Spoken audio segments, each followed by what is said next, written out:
Had the first Adam said, I've took the sin of the woman upon me. The judgment, the entire judgment was going to rest upon him. That would have saved the woman. But it was his reference to the woman. The woman that you gave to me. Shalom, hello there. Welcome to the Watcher's Plug. Thank you for joining us. Now, we are going to be watching today as Prophet Emmanuel Makandiwa was teaching on the significance of Adam and his relation to not only Jesus Christ but the cross as well. Now, let's watch more as he teaches. If you haven't subscribed, remember to subscribe, to like, and to share with your family and friends so that they'll be blessed also. Stay blessed. Shalom. Let's look at the last Adam. When the sin was put upon him, the sin of the world, he was naked. Yes. And he was behind the tree, which is the cross. And he's there. Also, it was at the time when the first man was behind the tree that God came to pass on judgment.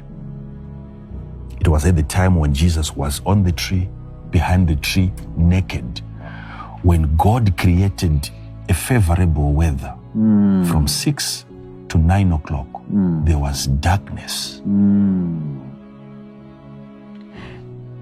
And that's the time when Jesus cried with a loud voice, Eloi, Eloi, lama sabachthani. My Father, why have you forsaken me? What does he say? Why was the voice loud? It's figurative.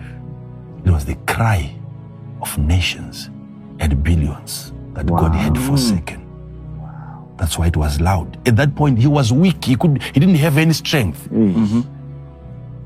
But people could not interpret the volume, the sound of the multitudes crying. When Adam had sinned and he was behind the tree, that's when God came to judge. It was at that time when Jesus was behind the tree naked that the Father came. Why do you hear Jesus saying, my Father, forgive them, for they know not? There is a knowing. At the time of the first Adam, when they ate because of sin, they knew. They knew. This tree will make you wise. It will give you knowing. You will know based on the tree.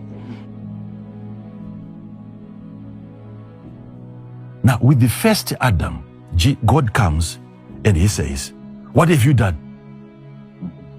That's where you might investigate your Bible. You might not find exactly where Adam lost it.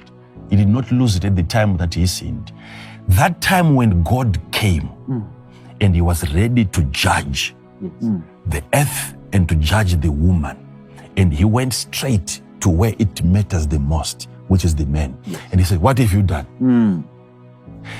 And the first man lost it. The first Adam lost it, where the last Adam got it right. Had the first Adam said, I've took the sin of the woman upon me. The judgment, the entire judgment was going to rest upon him. That would have saved the woman. But it was his reference to the woman. The woman that you gave to me, he gave it to me. Then God went on to judge the woman that was supposed to have been saved by the first Adam. Same applies when God also came during that dark moment when man was hiding behind the tree, Jesus, naked. And there was a forsaking that took place because now God himself could hardly see his son.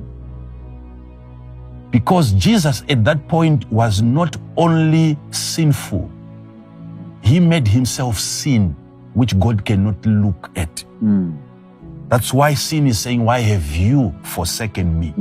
So it's like God is coming at that time and is calling Adam, last Adam, where are you? Last Adam, where are you? And the last Adam is saying, why have you forsaken me? What has God come to do? God has come to pronounce judgment over Eve, which is the church, the woman. It was at that time when God said, no, don't deal with the woman, for they know not what they are doing. So she's not in the knowing. So Jesus, the last Adam, did not accuse the woman. Had he accused us, God would have judged us. Wow. So Jesus stopped the Father from passing on judgment to the woman, which is the church. Yes. By taking on that responsibility. They know not. Why is he bringing back the issue of knowing? It was the same issue in the garden. Right. The tree of knowledge. Yes.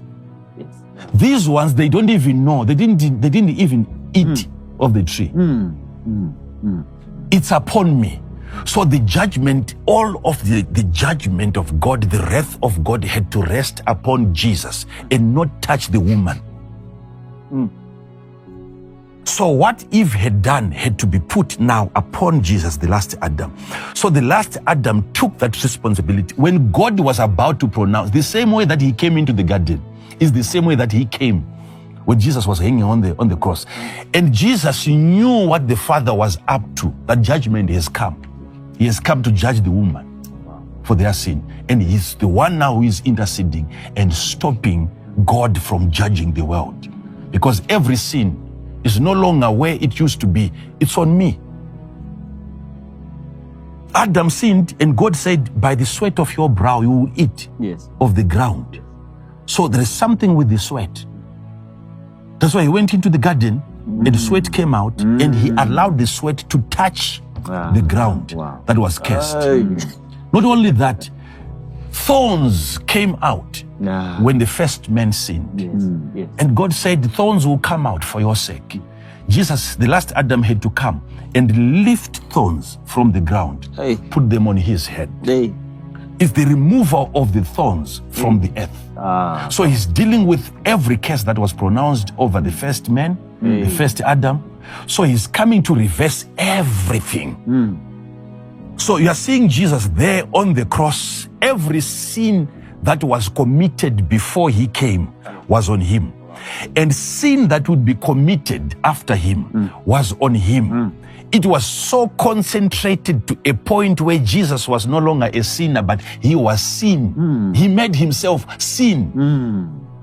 Nothing of him remained. He became sin. How do you become sin? That's beyond being sinful. He took all of it upon him and he said to the Father, in this state, now the Father could no longer look at him. Thou art of purer eyes than to behold the evil. To behold evil. So he hears his Father walking around calling, last Adam, where are you? Last Adam. And he realized that I've been forsaken. Why have you forsaken me? At that time, he lifted up his voice and he gave out the ghost. And suddenly, after saying that, light came back. It was from 6 to 9. It was around 3, according to our time here, 3 p.m. They had 3 hours of utter darkness. Why is there darkness? Because if he had told you that I am the light of the world, and you kill the light, darkness must come to confirm that it is light that you have killed.